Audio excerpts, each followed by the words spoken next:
mapagpalang araw sa lahat po ng mga taga-subaybay ng Word for the Season. Ito po si Pastora Amor Adela na siya po magbabahagi ng salita ng Diyos sa bawat isa sa atin ngayon. Samahan niyo po ako sa aklat po ng Isaiah chapter 43 verses 18 and 19. Forget the former things, do not dwell on the past.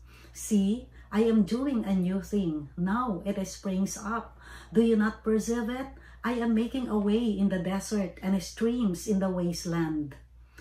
Praise be the name of the Lord. Naniniwala po ako na may mga bagong bagay na ang Diyos po ay nais gawin sa buhay ng bawat isa sa atin.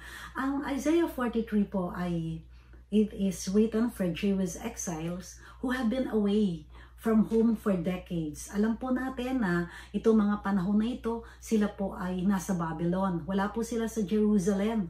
So, bawat taon po ang lumilipas ay parang sila po ay nawawalan ng pag-asa. Nawawalan po sila ng pag-asa na parang hindi po ba they sound like each one of us. Indeed, for them, these are difficult times, challenging times. Sa atin naman po, ito yung mga lockdown times, quarantine times, or the so-called self-isolation time. Ang Diyos po ay nagnanais na sa mga panahon na ito ay magbigay ng kanyang mensahe at ipaalam na meron po siyang mga bagong bagay na ginagawa sa bawat isa sa atin. Minsan, nais lang po, lagi po tayong ang naalaala natin yung mga good old days katulad ng mga Israelites. They usually recall the good old days, but in their current situation, the good old days, sabi nila, the good old days were much better than the present troubles. Pero ito po ang mensahe ng ating Panginoon sa kanila, Isaiah 43. Sabi ng Lord sa kanila, forget it, forget the past. Ngayon po, God wasn't being mean in encouraging such amnesia. Ang nakita ko po, God wasn't wanting them to lose track of how they had become, who they were, or cut the ties with the lessons that I have learned throughout their history. God wasn't saying the past was useless or overrated. I believe God simply wanted the Israelites, katulad din po ng bawat isa sa atin as well as all of us, to keep looking ahead. Because if we will be spending all the time dwelling on the past, then we would never come up with a vision or energy or the enthusiasm to pursue the new things God had in store for them. Yung po bang mawawalan tayo ng gana o ng bagong pananaw o lakas o inspirasyon upang maging masigasig na ipagpatuloy ang mga bagong bagay na inilalaan ng Diyos sa atin. The Bible says, don't we see it? Ito po yung pleading ni Isaiah. This new thing of God. And too often we answer, no, we're too busy doing things in the old way, the tried and the true way, the familiar way, the way we know. Ito na yung pinagtitiwalaan namin, ito yung alam namin na gawin.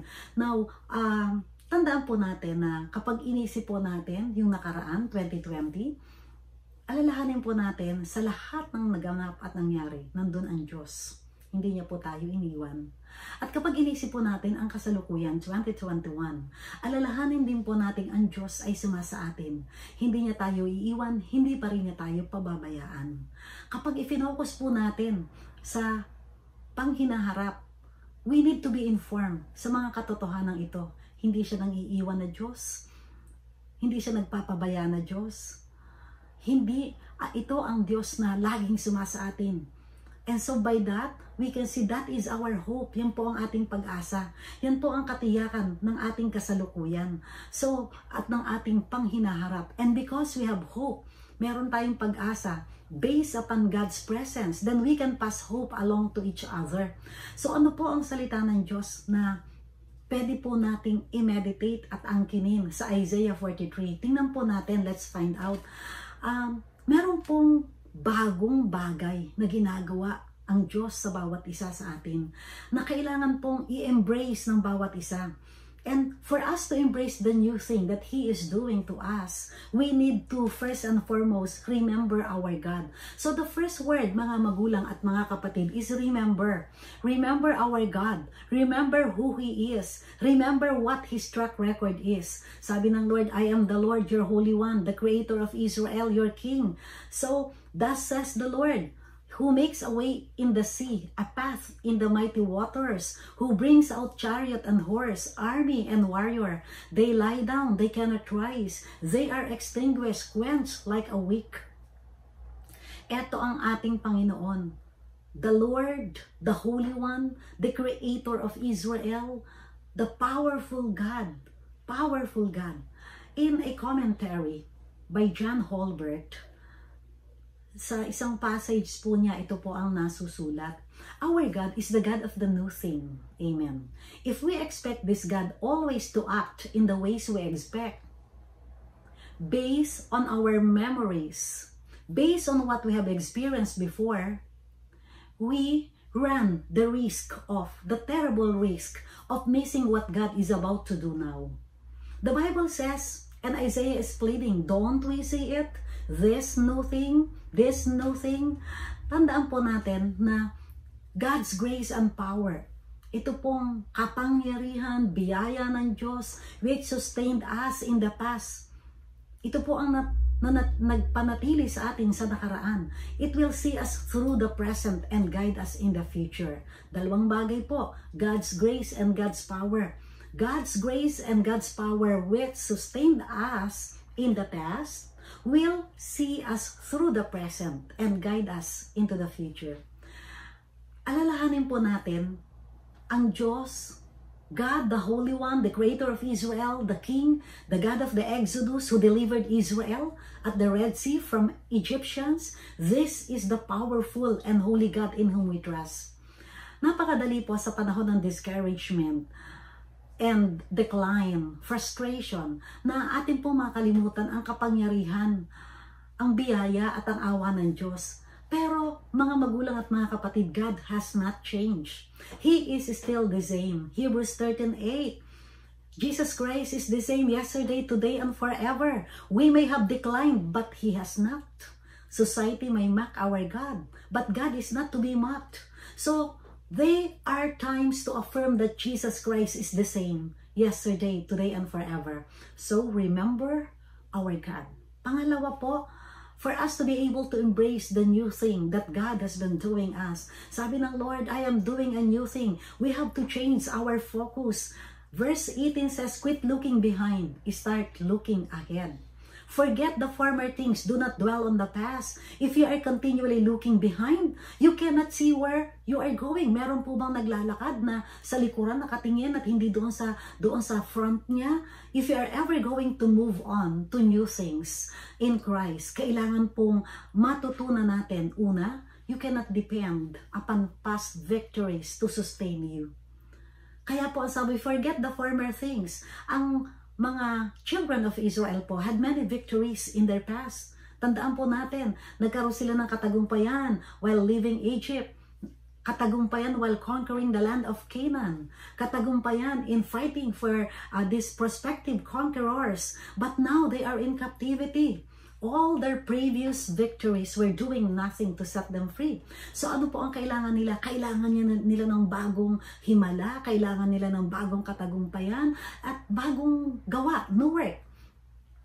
Pero dito po, ang tanong isn't what has God done? The question must be, what is God doing in your life right now? Ano ba ang ginagawa ng Diyos sa buhay natin ngayon? What is it that you want Him to do in your life right now? Ano ang ginagawa niya? At ano ba ang gusto mong gawin niya sa buhay mo ngayon? Ano ba ang gusto mong nagawin ng Diyos sa buhay? What is it that you want me to do for you? So, what is God doing in your life right now? What is it that you want Him to do in your life right now?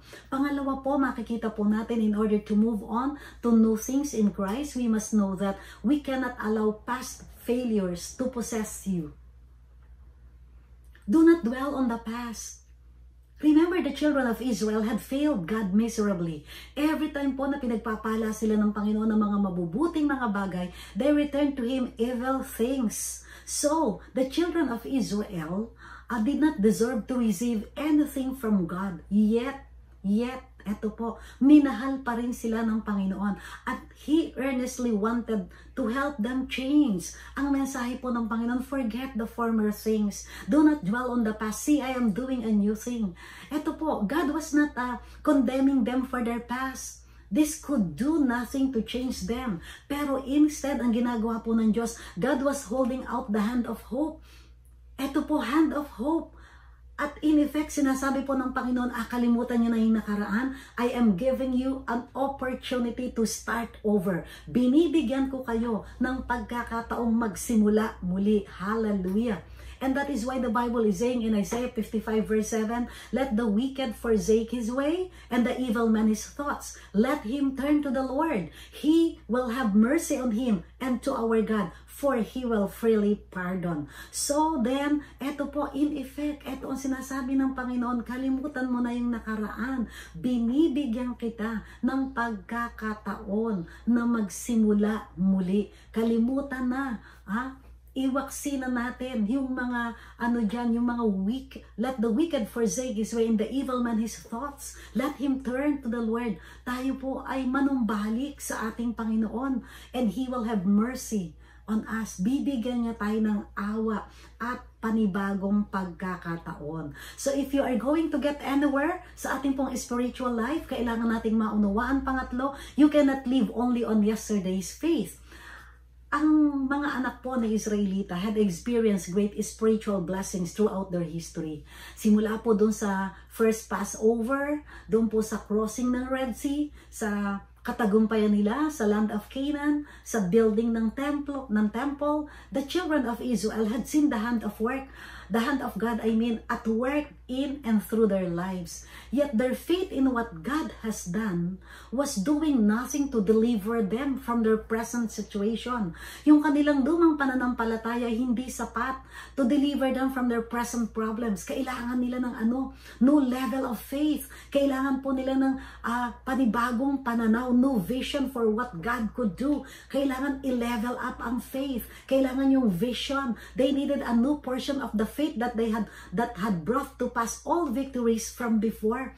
Kaya dito kailangang ma-revive. There should be a revival.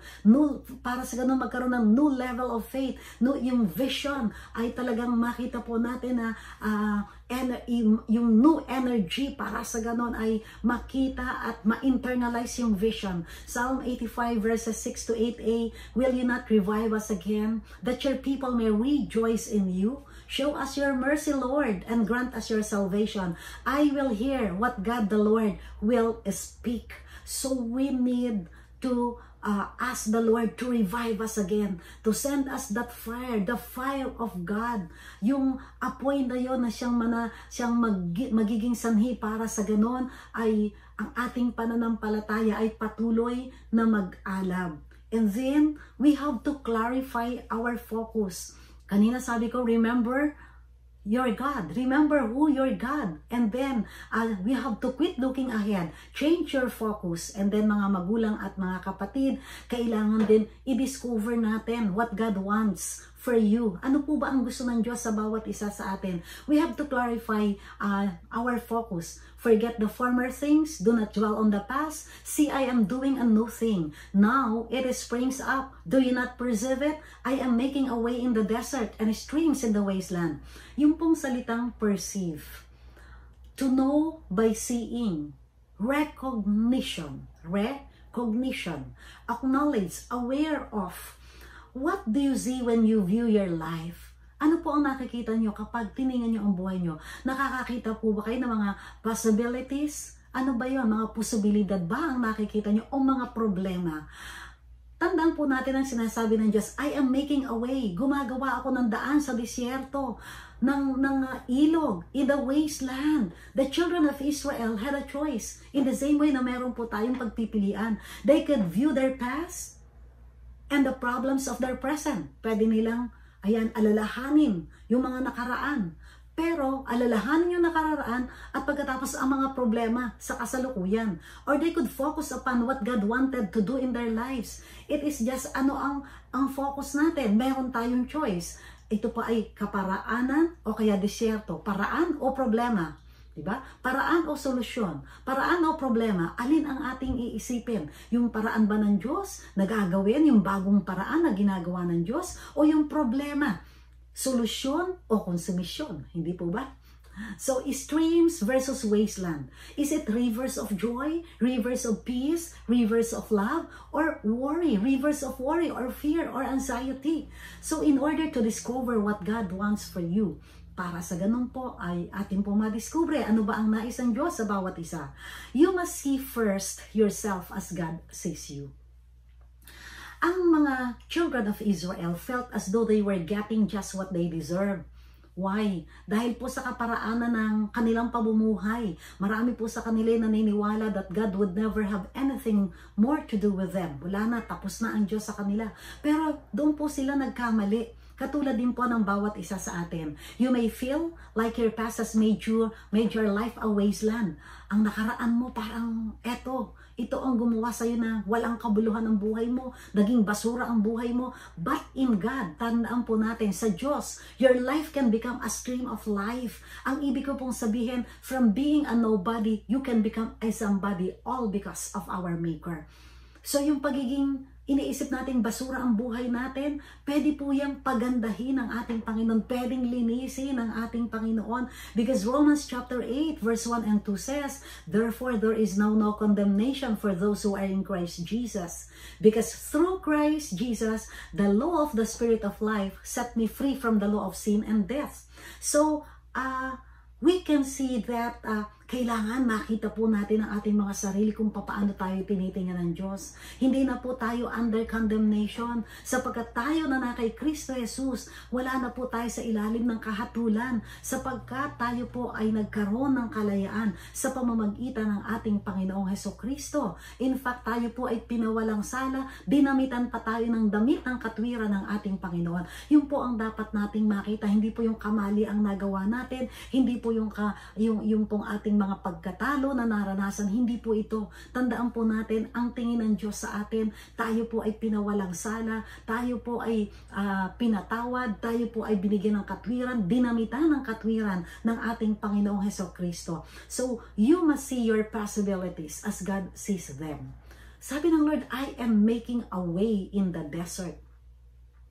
Can't you not see it? Can't you not recognize it? Can't you not recognize it? God is able to transform the desert areas of your life into the fields of blessing and abundance. Ito po ang Diyos natin. He is the God of miracle. He is our way maker, promise keeper, deliverer, transformer. Hallelujah. God can take a dried up, useless life and transform it into a life of purpose and grace. Yung buhay na walang halaga, kayang buuin yun ng Diyos at maging mahalaga. Yung buhay na makikita natin hindi na kayang baguhin, pag ang Diyos ang kumilos, walang imposible sa ating Panginoon. 2 Corinthians 3:17 and 18 says, now the Lord is the Spirit, and where the Spirit of the Lord is, there is freedom, may kalayaan, and we, who with unveiled faces all reflect the Lord's glory, are being transformed into His likeness with ever-increasing glory, which comes from the Lord, who is the Spirit. You must see your possibilities as God sees them. Ito ang mga posibilidad, magandang buhay, masaganang buhay, hindi lamang buhay na long satisfied, but bonus life. Hallelujah. Praise be the name of the Lord. It's a bonus life, abundant life, exceeding abundant life na sa kalagitnaan ng pandemya, makikita po natin na naroroon naman ang pagpapala ng Diyos na buhay. Praise be the name of the Lord. Ito po isang karanasan namin dito po sa Canada West, sa Americas 3, in the midst of pandemic. Ang Diyos po ay talagang gumagawa ng himala. Gumawa po siya ng himala sa atin sapagkat ito po yung pagkakataong doon po tayo nagkaroon, naka-purchase po tayo, nakabili po tayo, nagkaroon po tayo ng JIL Church doon po sa North Calgary. Hallelujah! Praise be the name of the Lord. Isa pong napakalaki pong lugar na kung saan we can worship and glorify God in Spirit and in truth.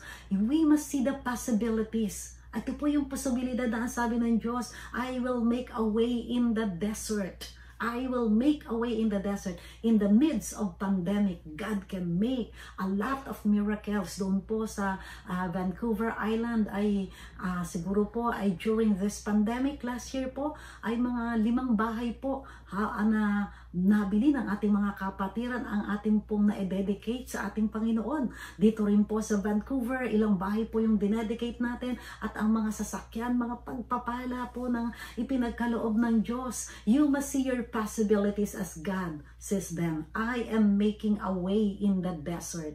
I am making a way in the desert. Tandaan po natin ang Diyos natin. Sa Diyos natin, nothing is impossible. Nothing is impossible. And therefore, the greatest step po to embracing the new thing na nais gawin ng Diyos sa buhay natin. Sabi ng Diyos, can't you not preserve it? Can't you not recognize it? For you to be able to recognize it. Ito po ang nais kong sabihin sa bawat isa sa atin.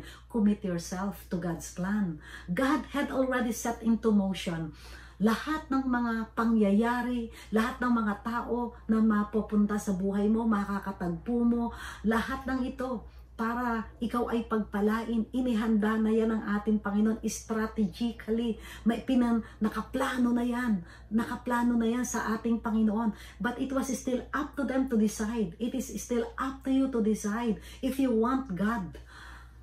Yung offer ng Lord, kung gusto mo, eto na, nakahanda na lahat ng tao, lahat ng pangyayari, lahat ng ito na mararanasan mo sa buhay, inihanda na ng ating Panginoon. Kapag nirefuse natin ang plano ng Diyos at nirefuse natin yung leading ng ating Panginoon or where God was leading us, then it would be doomed to remain in our captivity. Nandun pa rin tayo. Saan? Sa kahirapan, sa maling kaisipan, maling pananaw, hindi pa rin tumataas ang antas ng ating pananampalataya. But tingnan po natin, ang sabi ng Lord, I am doing a new thing. Gumagawa ako ng mga bagong bagay. Now it springs up. Naghaganap na. Do you not perceive it? Hindi mo ba makita? I am making a way in the desert, streams in the wasteland. Gumagawa ako ng daan sa disyerto. Gumagawa ako ng I am making streams. Diba? Streams in the desert. And we can see na ang ating pong Panginoon, He is our God. At wala pong imposible sa Kanya. Today, if you will hear His voice, Psalm 95 verse 8 po, do not harden your hearts as in the rebellion.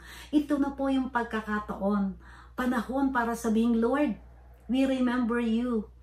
Naaalala ka po namin, inaalala po namin ang kapangyarihan mo, kung ano at kung sino ka. We believe in you. Naniniwala at nananampalataya po kami. We trust in you. Here we are. Narito po kami, mga servants mo, Panginoon, at your disposal. Your friends responding in love. Sapagkat sabi po ng Isaiah 40 verse 31, those who hope in the Lord will renew their strength. They will soar on wings like eagles. They will run and not grow weary. They will walk and not be faint. And so, good news po, mga magulang, mga kapatid. Ang mga Israelites, yung exile, it did not last. It's not forever. Katulad din po ng bawat isa sa atin. Tandaan po natin, defeat is not the final word. Sickness and disease is not the final word. Poverty is not. Ang Diyos po has the final word, and God has other plans. He will have the final word. Hallelujah. God, our God, the maker of heaven and earth, the way maker, the promise keeper, the deliverer, has the final word. He has the final word, brothers and sisters. And so, at this point of time, hayaan po natin makita natin kung ano ang gustong gawin ng Diyos. May ginagawa na siya. Nagaganap na ito. Nagaganap na. Let us recognize. Let us perceive. Let us not only recognize but appreciate.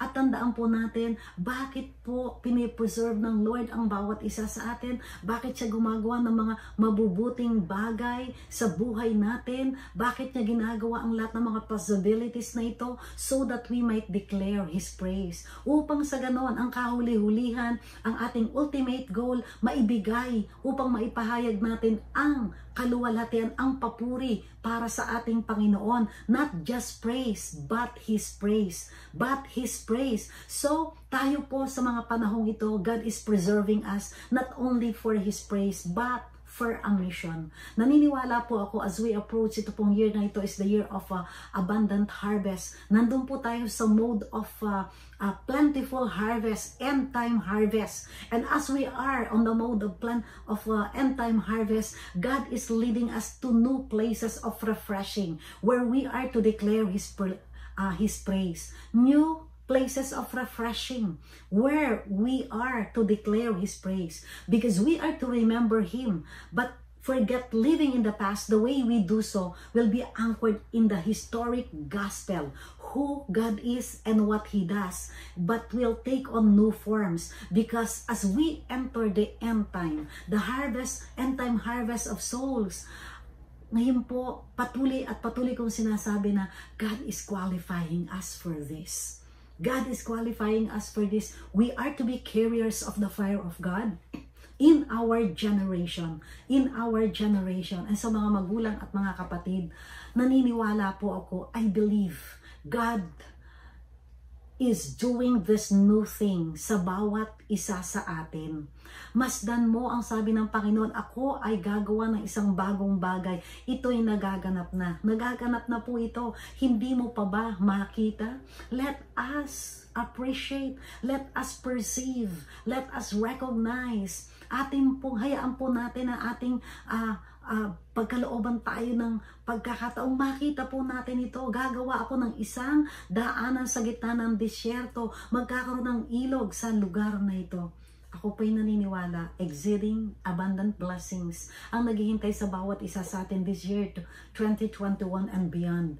Naniniwala po ako at nananampalatayang ang Diyos ay patuloy nakikilos, gagawa ng himala, gumagawa ng magaganda at mabubuting bagay, sapagkat siya ay He is the God of the impossible. Ngayon po mga magulang at mga kapatid, tayo po ay darako sa isang panalangin.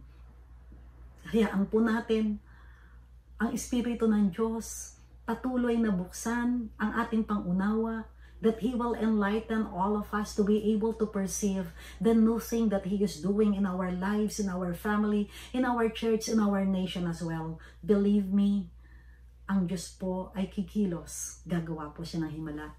Tayo pa'y saglit na manalangin. Hallelujah. Thank you, Lord. Thank you, Jesus. Thank you, Jesus. Lord, thank you for your word, because you are, as what you have said, you are about to do something new. And Lord, you said, see, I have already begun. Do you not see it? I will make a pathway through the desert, through the wilderness. I will create rivers in the dry wasteland. Ito po, Panginoon, ang aming patuloy na pinananampalatayanan. Kami po'y naniniwalang ito'y magkakaroon ng kaganapan sa aming mga buhay. Mga bagong bagay na ginaganap mo. Salamat sa mga bagong himala. Salamat sa mga bagong pagpapala. Salamat sa bagong trabaho na magbibigay ng kaluwalhatian sa iyo. Salamat po, Panginoon, sa panibagong buhay na binago mo. Salamat sa panibagong level ng kapuspusan ng kapangyarihan ng Santong Espiritu. Salamat, Panginoon, sa napakaraming kaluluwa na dadalhin mo sa aming mga iglesia, sa iyong paanan, Panginoon. Maraming salamat sa kasaganaan. Salamat sa panibagong bagay na gagawin mo, O Lord.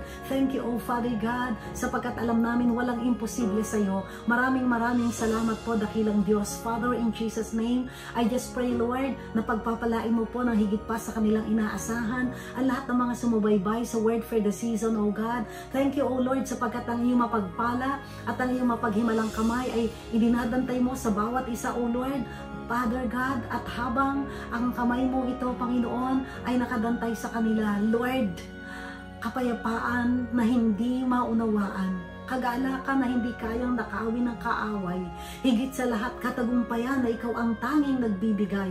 Ang patuloy po naming inaasahan at ipinapanalangin ko sa lahat ng mga babae at mga lalaking sumubaybay sa programang ito ng Word for the Season. Blessing upon blessing, anointing upon anointing. Lord, I pray that you will be blessing their coming in and their going out, and now and forevermore. Lord, I pray that you will make them the head and never the tail. I pray that you will bless the work of their hands, O God. I pray, Lord, that blessing upon blessing will follow them, O Father God. Goodness and mercy will follow them. And I pray, Lord, for the blessing of Psalm 91 verses 14 to 16. Be upon your people, O God. O Lord, maraming salamat sa rumaragasang pagpapala, isang bukas na langit, Panginoon, at walang humpay na pagpapala na ipinagkakalob mo sa iyong mga anak. Salamat, salamat sa panahon ng difficult things, O God. Ikaw po ay gumagawa ng mabubuting bagay. Lord, we thank you, we bless you. To you alone we give the glory, the praise, and the honor. In Jesus' name, this we pray. Amen, amen, and amen. God bless us all. Magandang araw po sa bawat isa.